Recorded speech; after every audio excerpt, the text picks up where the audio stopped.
किसी किस्म की एक्सेप्ट नहीं करेंगे। और यूएई ने और सऊदीया ने इस चीज का इसके मतलब वो सोच रहे हैं कि वो ओपनली जो है अपनी तमाम की तमाम एयर स्पेसिस और तमाम बेसिस जो है वो अमेरिका को इस जंग में दे दें। यूएई ने इस चीज का खदशा जाहिर किया है कि 9 महीने तक ये जंग मजीद आगे चलेगी। एक और रिपोर्ट हमारे सामने आई है कि पाकिस्तान में गुज़िश्ता जुलाई से फरवरी तक 33% जो सरमायादारी है वो कम हो गई है।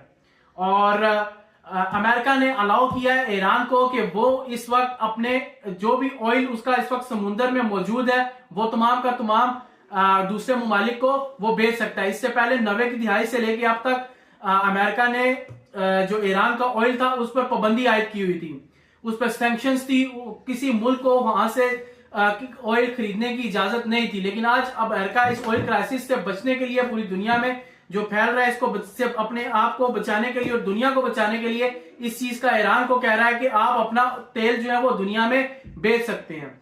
ईरान इस तरीके से 8.7 अरब डॉलर कमा सकता है अगर वो अपना जो ये तेल है वो दूसरे मुल्कों को बेचता है एक मंथ के अंदर। तो इसके साथ एक और बहुत बड़ी डेवलपमेंट है, ट्रंप ने जो है वो नेटो के अलायंस को लताड़ा है और कहा है कि अगर वो इस जंग में मदद नहीं करते तो अमेरिका अपनी जीत के बहुत करीब पहुंच चुका है। ट्रंप को इस वक्त या अमेरिका को इस वक्त नेटो की कोई जरूरत नहीं। अब ट्रंप अपनी नजरें जो है वो इस वक्त ग्रीन आइलैंड पे लगाए बैठा है। इससे पहले भी जब ट्रंप ने ग्रीन आइलैंड पे कब्जे की बात की थी तो पूरा यूरोप ट्रंप के खिलाफ हो गया था। ट्रंप का कहना है कि अमेरिका ने इटसेल्फ जो है वो नेटो को बहुत अरसे से जो है फंड किया, लेकिन नेटो का आज हमें जरूरत पड़ने पर किसी किस्म का कोई फायदा नहीं हुआ। तो ये थी नाज़रीन आज तक की बड़ी बड़ी डेवलपमेंट इस खित्ते में। लगता यही है कि ये जंग जो है वो अपने अगले मरहलों में दाखिल हो चुकी है।